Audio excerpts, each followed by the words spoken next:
સુરેન્દ્રનગરમાં કોન્ટ્રાક્ટરની વધુ એક નબળી કામગીરી સામે આવી છે, જેમાં સુરેન્દ્રનગરમાં 4 વર્ષ પહેલા 44 કરોડના ખર્ચે બનાવવામાં આવેલ ઓવરબ્રિજ પર 4 વખત ગાબડા પડ્યા છે। બ્રિજ પરથી બેફામ ઓવરલોડ ડમ્પરો તેમજ મોટા વાહનો પસાર થતા હોવાના કારણે બ્રિજ જર્જરિત બની ગયો છે। ત્યારે ઓવરબ્રિજ પર ગાબડું પડતા ઓવરબ્રિજ બેસી જવાનો ભય ઊભો થયો છે। ત્યારે બ્રિજ પર ગાબડું પડ્યા બાદ તંત્રમાં દોડધામ મચી ગઈ હતી અને હાલ પુલ પર પાલિકા દ્વારા ટ્રેક્ટર મૂકી દેવામાં આવ્યું છે। તો આ નબળી કામગીરી કરનાર કોન્ટ્રાક્ટર સામે પગલાં ભરવા શહેરીજનો માંગ કરી રહ્યા છે। નગરપાલિકાના સત્તાધીશો દ્વારા 44 કરોડના ખર્ચે આ ઓવરબ્રિજ બનાવવામાં આવ્યો છે, પરંતુ દુર્ભાગ્યવશ કોન્ટ્રાક્ટરો સાથે મિલીભગતના કારણે સુરેન્દ્રનગર નગરપાલિકાએ આ પુલ જ્યારે બનાવવામાં આવ્યો ત્યારે કોઈ પણ જાતની તકેદારી લીધી નથી।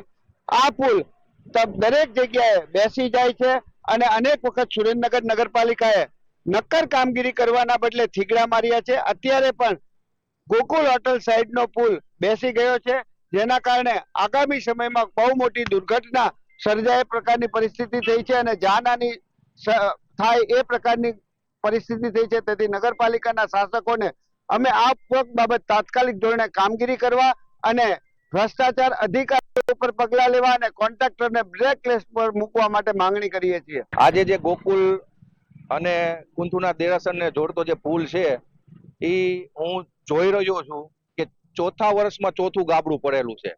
આ ખુલ્લો ભ્રષ્ટાચાર કોન્ટ્રાક્ટરનો સામે આવી રહ્યો છે, તો કોન્ટ્રાક્ટર સામે યોગ્ય પગલાં કેમ નથી લેવામાં આવતા? વારંવાર આ ગાબડા પડે છે ને વારંવાર ગાબડું પૂરવું પડે છે।